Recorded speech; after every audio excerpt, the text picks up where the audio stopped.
আসসালামু আলাইকুম বন্ধুরা, দেখতে পাচ্ছেন আমি বিভিন্ন রকমের সবজি দিয়ে সবজি ভাজি করছি। এখানে কোনো হলুদ মশলা, লাল মশলা ইউজ করে নিই। সাদা ভাজি আমাদের বিশেষ করে সাদা ভাজি করে।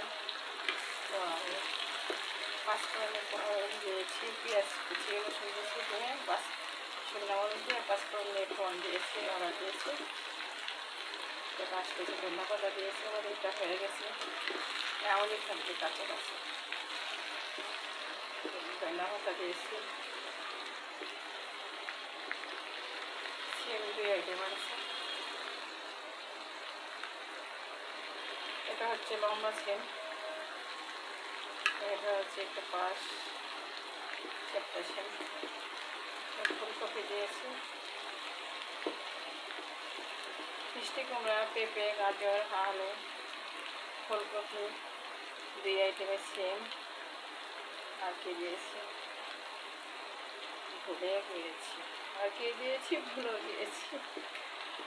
পেঁয়াজের কলি, ধনিয়া পাতা, কাঁচামরিচ তো ইত্যাদি লাগবেই। এই সিজনে ধনিয়া পাতা, পেঁয়াজের কলি না দিলে কোনো সবজি তরকারি যাই যেটাই করুন না কেন ভালো লাগে না মাছে। তো এটা লাগতেছে যে মশলা দিছি, আসলে তা না, একদম বাজেটা সাদা।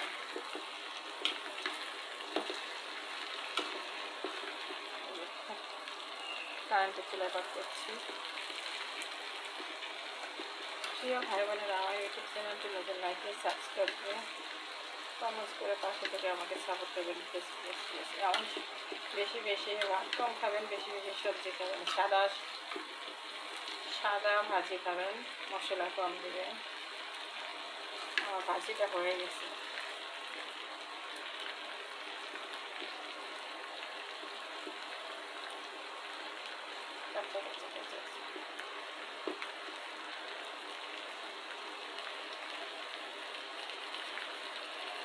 মশলা দিলে হয় কি প্রত্যেকটা সবজি পুড়ে যাওয়া যায়, যার জন্য কাঁচা ভাজি